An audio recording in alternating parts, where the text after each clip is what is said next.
The Drum Thing by John Coltrane. This is Democracy Now!, democracynow.org, The War and Peace Report. We're broadcasting on over 850 stations on Pacifica and NPR and Low Power FM and college and community radio stations, on public access TV and PBS TV stations, and both TV satellite networks, on Dish Network Channel 9415, Free Speech TV, 9410 Link TV, and on Direct TV Channel 375. And we're video and audio podcasting at democracynow.org. Our headlines are also available in Spanish for any radio station to take, as over 250 are. I'm Amy Goodman with Juan Gonzalez. Well, a federal appeals court has dismissed a lawsuit by the CIA's extraordinary rendition program under President Bush, which sent terrorism suspects abroad to be tortured. In a ruling issued Wednesday, a sharply divided Ninth Circuit Court of Appeals upheld the Obama administration's argument that the rendition program constitutes a state secret and its legality cannot be decided by courts. The lawsuit was brought against Boeing subsidiary Jepson Data Plan, Inc., on behalf of 5 men who were kidnapped by the CIA, forcibly disappeared to U.S.-run prisons overseas, and tortured. The men say that Jepson was complicit in their rendition to Morocco, Egypt, and Afghanistan to be tortured. The lawsuit was filed by the American Civil Liberties Union nearly 3.5 years ago, and the Bush administration asserted the state secrets privilege to have the lawsuit thrown out. As a senator and a candidate for president, Obama said he opposed the Bush administration's use of the state secrets privilege. But once he became president, his Justice Department also argued the case should be dismissed on secrecy grounds. In his ruling on Wednesday, Judge Raymond Fisher said this was a rare case in which the government's need to protect state secrets trumped the plaintiff's need to have any day in court. Well, we're joined now here in New York by the lawyer who argued the case before the appeals court. Ben Weisner is a staff attorney with the ACLU's National Security Project. Ben, welcome to Democracy Now! What happened? The case has been thrown out. Well, again, we need to look at the broader context in which this case is not being allowed to go forward. We are now almost 2 years into the Obama administration. Not a single victim of the Bush administration's torture regime has yet had his day in court.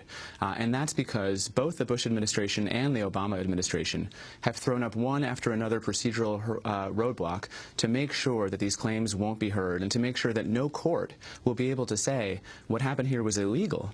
What happened to these people was a crime. In this case, as you said in the lead-in, the particular device that the administration used was the state secrets privilege. But although this may be viewed in the United States as an arcane dispute about an evidentiary privilege, we need to look at how the rest of the world sees this. And the rest of the world wants to know whether there will be any possibility in U.S. courts for torture victims to have redress. And if the answer is no, if this decision is allowed to stand, we're going to see the foreign prosecutors, the magistrates, the Garzones, the Spataros of the world who have been on this program. We're going to see those people reinvigorating their investigations into the Bush administration's torture regime because America can't clean up its own mess.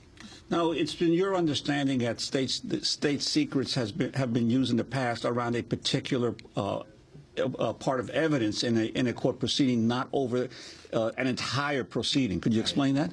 Well, again, in this case, the Bush administration and then the Obama administration did not invoke the state secrets privilege in order to prevent the disclosure of a particular document or even a particular piece of information. They invoked the privilege before the lawsuit had even gotten off the ground and said that the entire subject matter of this lawsuit was off limits for judicial review.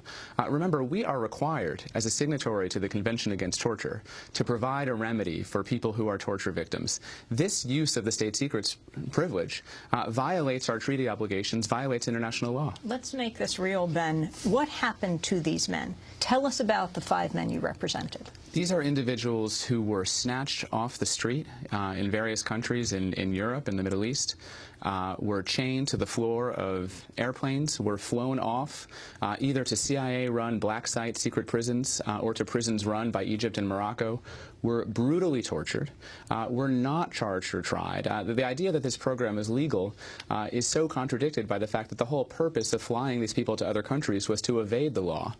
Some ended up in Guantanamo, others in the intelligence prisons of foreign countries, and this Boeing subsidiary was a critical component in the CIA's attempt to evade their legal responsibility, to hide what these flights were actually doing. And we know from an employee of this company that it was openly discussed within the company that these were the CIA's torture flights and that they were making a handsome profit from these flights.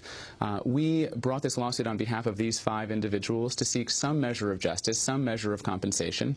And unfortunately, I'm afraid that if these 5 men are not permitted to have their claims heard, this may be the end of the line for torture victims trying to have their cases heard in U.S. courts, because there are no secrets in this case.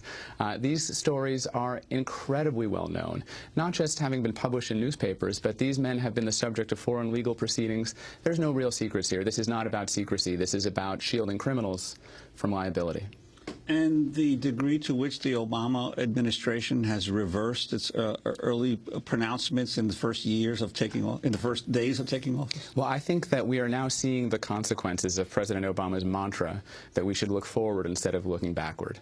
The problem is, this is not about the president. This is about the presidency. President Obama will not be president forever, and there is a dangerous possibility that his successor will return to these kinds of policies. It's not enough for this administration to say, we're not running secret prisons, we're not torturing people, without a definitive ruling by a court that what happened was illegal and unacceptable. There is a real danger that we'll see a repeat of these abuses. Are you appealing the case to the Supreme Court? Absolutely. We are going to ask the Supreme Court to review this, and I hope that the Supreme Court will see this in an international context. That you see now many other countries, including our closest allies like the United Kingdom, are investigating their secondary role in the Bush administration's torture regime. The U.S. really stands alone in closing all doors to accountability, in not conducting a serious criminal investigation, in not allowing victims their day in court. And our hope is that the Supreme Court, the justices of which do spend time around the world meeting with other judges, will see that America is becoming an outlier and that it's losing its reputation as a human rights defender. Ben Weisner, I want to thank you for being with us, staff attorney in the ACLU's National Security Project. This is Democracy Now!, democracynow.org, the War and Peace Report. Juan? Well, privacy advocates are raising concerns over the use of RFID chips to help track students at a public preschool in California. The technology is being tested on 240 preschool students in the Head Start program in Richmond. Preschoolers have been outfitted with jerseys carrying the radio frequency identification tags, tiny computer chips that have a radio antenna that can be tracked from a distance. The tags now help teachers keep attendance and track the whereabouts of the students.